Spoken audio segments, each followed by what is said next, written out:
हमेशा खुश रहिए बिटिया. I am Dr. Anchit from the Department of Physiotherapy, and today I am going to continue the lectures on soft tissue injuries of the knee, in which we will concentrate mainly on the collateral ligaments, that is the medial collateral ligament and the lateral collateral ligament.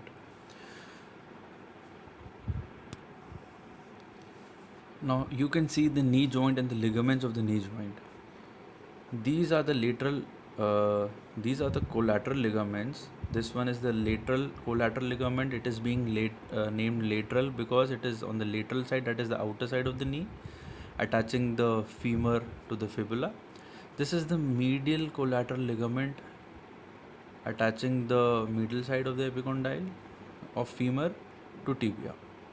So these are the ligaments which support the knee on both the sides. जैसे कि जो हमारे anterior cruciate होते हैं और posterior cruciate होते हैं, these are the anterior cruciate and posterior cruciate. They are responsible for the anterior and posterior stability of the knee. That is, they give support, they protect the knee from excessive anterior or posterior tilts. These collateral ligaments prevent any kind of valgus or varus stresses or movements and keep the knee in a joint position, prevents any kind of injury. So we've discovered that these support the knee from both the sides, that is medially and laterally. So first of all, we are going to start with MCL, that is the medial collateral ligament. It is important in resisting the valgus movements of the knee. Valgus movements are the movements, now हम नाम से समझ सकते हैं ये मिडली located है, तो middle side पे जो मूवमेंट होती है उसको वैल्गस मूवमेंट्स कहते हैं. आप नी जॉइंट को इमेजिन करिए और बीच में से उसको अंदर आते हुए, मतलब बॉडी के अंदर आते हुए इमेजिन करिए, तो that is known as the valgus movement. तो उस वैल्गस मूवमेंट को ये प्रिवेंट करता है. How is it injured? Injury कैसे होती है? इसके अंदर डायरेक्ट कॉन्टैक्ट से इंजरी होती है हमेशा. So common in contact sports होते हैं जिसके अंदर प्लेयर्स आपस में भिड़ते हैं, जैसे कि रग्बी हो गया, जैसे कि फुटबॉल हो गया. कैसे होता है impact? Hit on the outside of the नी. जब बाहर की तरफ, डेफिनेटली जब ये अंदर की साइड पे प्रिवेंट होने के लिए बचाते हैं, तो जब बाहर की तरफ नी के आउटसाइड पे जब कोई भी कॉन्टैक्ट होता है, या तो दूसरे प्लेयर का पैर लगता है या पुश होता है, तो जब नी अंदर की तरफ से आता है, जब उस लिगामेंट अपनी, हर लिगामेंट की एक कैपेसिटी होती है स्ट्रेच होने की, इलास्टिक होता है वो, तो जितना वो झेल सकता है वहाँ तक झेलता है. जब ज़्यादा फोर्स होती है तो वो रप्चर होना शुरू हो जाता है. उसी रप्चर को हम डिग्री में कन्वर्ट करते हैं, first degree tear, second degree tear या third degree tear. First degree tear में सिर्फ स्प्रेन होता है, स्ट्रेच होता है, ज़्यादा कुछ इंजरी नहीं होती. कुछ टाइम बाद अपने आप एक हफ्ते भर के अंदर वो ठीक हो जाता है. सेकेंड डिग्री टीयर में क्या होता है कि थोड़े से जो फाइबर्स होते हैं, मसल फाइबर्स, वो टीयर हो जाते हैं, और थर्ड डिग्री के अंदर कंप्लीट टीयर हो जाता है. Associated injuries commonly depending on the severity, कितना इम्पैक्ट होता है उसके ऊपर डिपेंड करता है.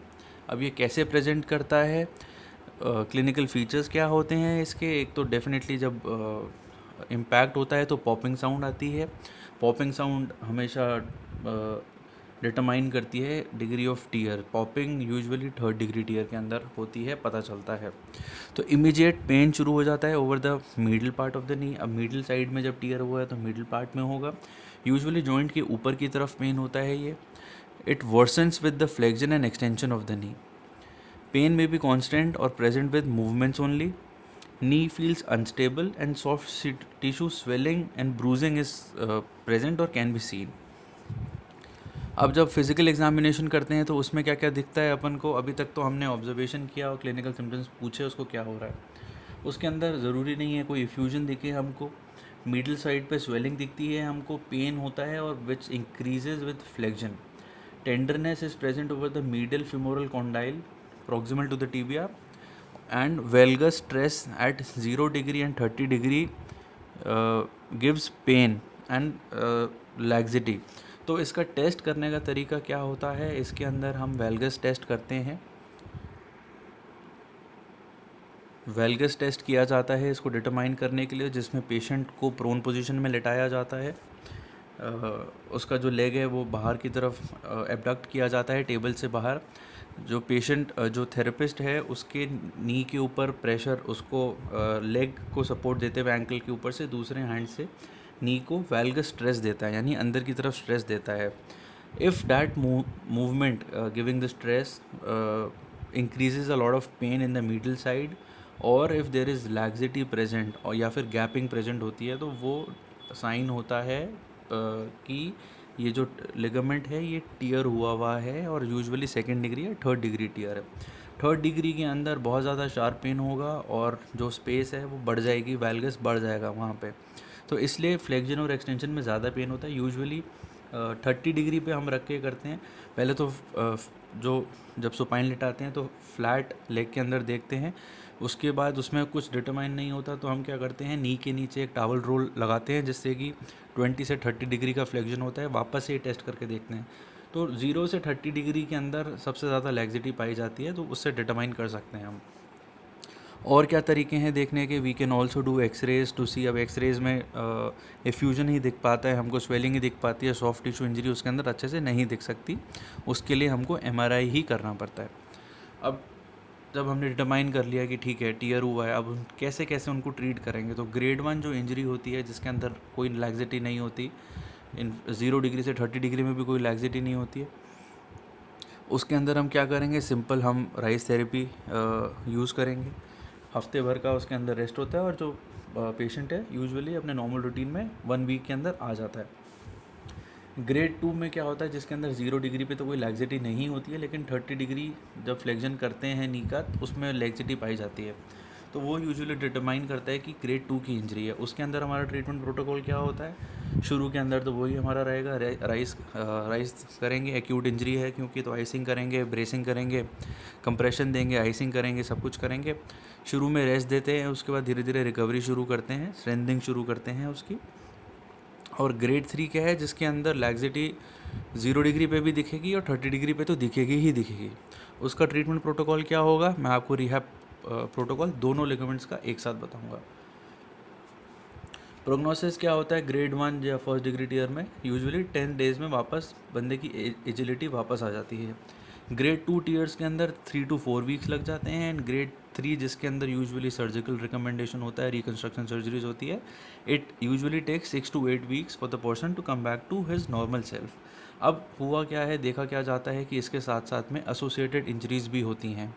जब हमारा मीडियल कोलैटरल जाता है तो साथ में, क्योंकि कई बार ट्विस्टिंग इंजरीज़ की वजह से भी होता है, तो क्रूशिएट लिगामेंट और मेनिस्कस भी साथ साथ बहुत बार चला जाता है, और इनफैक्ट बरसा भी इसका चला जाता है. जो मीडियल कोलैटरल लिगामेंट होता है वो 2 पार्ट में होता है, सुपरफिशियल और डीप. सुपरफिशियल और डीप के बीच में एक बरसा होता है. तो यूजुअली जब MCL टियर होता है तो वो बरसा भी कई बार इन्फ्लेट हो जाता है, उसके अंदर भी टियर आ जाता है. तो मल्टीपल इंजरीज़ होती हैं. तो we have to always determine and see कि साथ में और इंजरीज़ हैं या नहीं हैं. दूसरी इंजरीज़ को देखना भी बहुत इंपॉर्टेंट होता है इसके अंदर.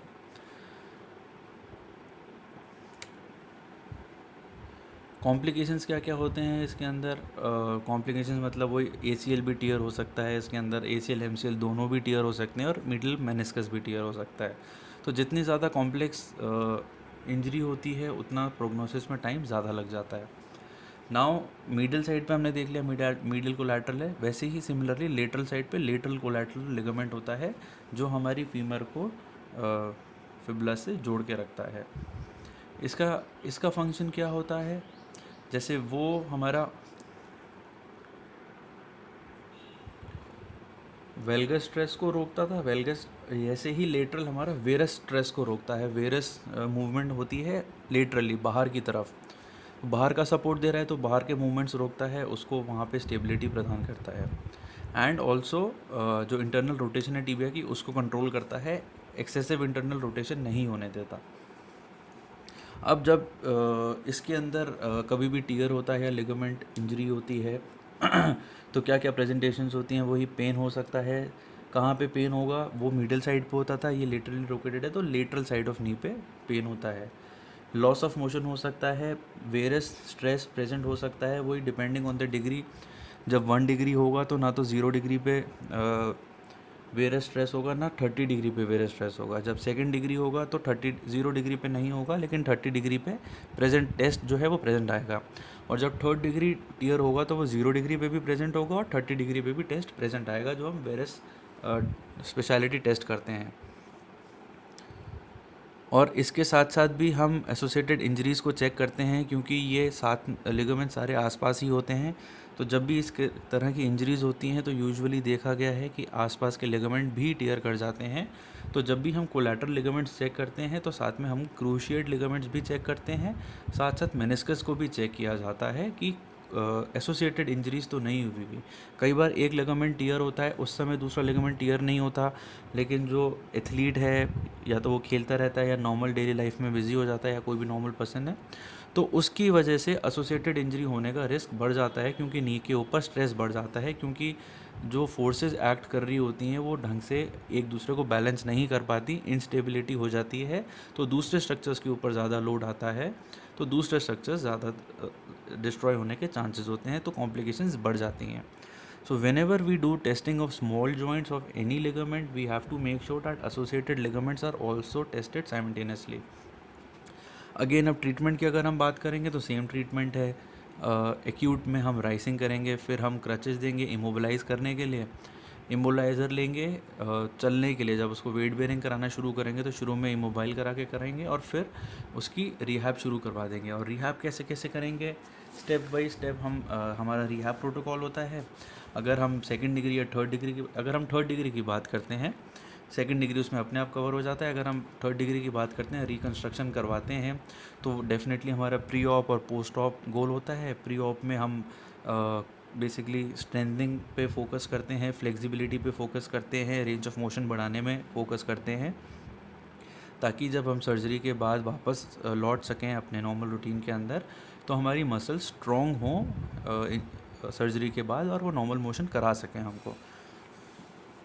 पोस्ट ऑप की अगर मैं बात करूं, अगर मैं मोटे मोटे पॉइंट्स के बारे में बात करूं, तो हम को कॉन्ट्रैक्शन से शुरू कराते हैं जब पेशेंट इमोबाइल है, बेड के ऊपर है। डे 0 से हमारा रिहैब शुरू हो जाता है, that is the day of surgery. उसी दिन से हम शुरू कराना शुरू कर देते हैं। तो सबसे पहले हम को कॉन्ट्रैक्शन शुरू करवा देते हैं हैम्स और क्वाड्स की, ताकि हम आइसोमेट्रिक ट्रेनिंग उसी दिन से शुरू करवा दें, उसकी स्ट्रेंथनिंग उसी दिन से शुरू करवा दें। ब्लड सप्लाई बढ़ती रहे, जितनी अच्छी ब्लड सप्लाई होगी रिकवरी हमारी उतनी अच्छी होती है।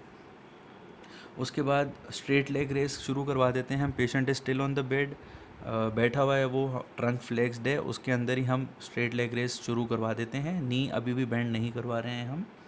उसके बाद धीरे धीरे हम नी की मूवमेंट शुरू करवाते हैं। सबसे पहले हम हील टो स्लाइड करवाएंगे बेड के ऊपर, हील स्लाइड करवाएंगे, हील टू टो स्लाइड करवाएंगे। उसके बाद we will move on to turn the patient in prone line and then quadriceps exercise शुरू करवा देंगे हम नी फ्लेक्जन एक्सटेंशन से। उसके बाद जब पेशेंट मोबाइल हो जाएगा या फिर वेट बेयरिंग हो जाएगी, तो हम स्टैंड करा के उसको काफ रेजिंग शुरू करवा देंगे। पहले बोथ लेग काफ रेज करवाएंगे, फिर सिंगल लेग काफ रेज करवाएंगे। उसके बाद हम रेजिस्टेंस दे के एक्सरसाइज स्टार्ट करा देंगे। हम उसके लिए रेजिस्टेंट बैंड यूज़ कर सकते हैं। तो पेशेंट खड़ा हुआ है, हमने एक पैर पे उसके अफेक्टेड लेग के ऊपर रेजिस्टेंस बैंड बांध दिया और हम सारी रेंज ऑफ मोशन एक्सरसाइजेज उससे करवाएंगे, जिसके अंदर सारे मूवमेंट्स आ जाएंगे। That will include hip as well as ankle and knee. तो whenever we have to work on a joint, हम उस जॉइंट पे काम करते हैं, लेकिन साथ साथ हम ऊपर वाले और नीचे वाले जॉइंट के साथ में भी काम करते हैं, क्योंकि जो मसल्स उसके ऊपर आ रही होती हैं वो ऊपर और नीचे से कनेक्टेड होती हैं। तो हमको पूरा आसपास का एरिया स्ट्रॉन्ग करना होता है। सो हम रेजिस्टेंस बैंड यूज़ करके सारी रेंज ऑफ मोशन एक्सरसाइजेस करवाएंगे। स्ट्रेंथनिंग एक्सरसाइजेज शुरू हो जाएगी और फ्लेक्सिबिलिटी बढ़ाएंगे, तो हम स्ट्रेचेस भी साथ साथ मैनुअली स्ट्रेचेस देंगे और फिर साथ में उसको एक्टिव स्ट्रेचिंग करवाएंगे। उसके बाद धीरे धीरे जब वो ज़्यादा मोबाइल हो जाएगा तो हम स्क्वाटिंग शुरू करवा देंगे। पहले हम शैलो स्क्वाट्स करवाएंगे, धीरे धीरे will progress on to deep squats. Squats जब वो करने लग जाएगा तो हम लंजेस के ऊपर आ जाएंगे। पहले हम स्टैंडिंग लंजेस करवाएंगे, फिर हम डायनामिक लंजेस करवाएंगे और धीरे धीरे उसको नॉर्मल एजिलिटी के अंदर आ जाएंगे। स्पोर्ट्स स्ट्रेंथ ट्रेनिंग शुरू करवा देंगे, जिसके अंदर सर्किट ट्रेनिंग आती है, वेट लिफ्टिंग आती है, जंपिंग आती है। हम धीरे धीरे वो करके उसको नॉर्मली वापस 8 से 9 हफ्ते के अंदर ऐसा बना देंगे कि he can get back to his normal activity.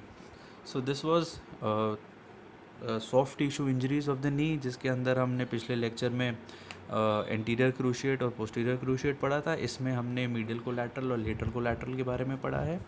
किस तरह की इंजरीज़ होती हैं, किस तरीके से उनको टेस्ट करते हैं और कैसे उनको रिहैब दी जाती है. I hope this was sufficient for you. This class is brought to you by 2.0 digital version Jyoti Vidyapeeth women's university. आप लोगों को कोई डाउट हो तो आप नीचे कमेंट्स कर सकते हैं. We will get back to you and resolve your queries. Thank you so much.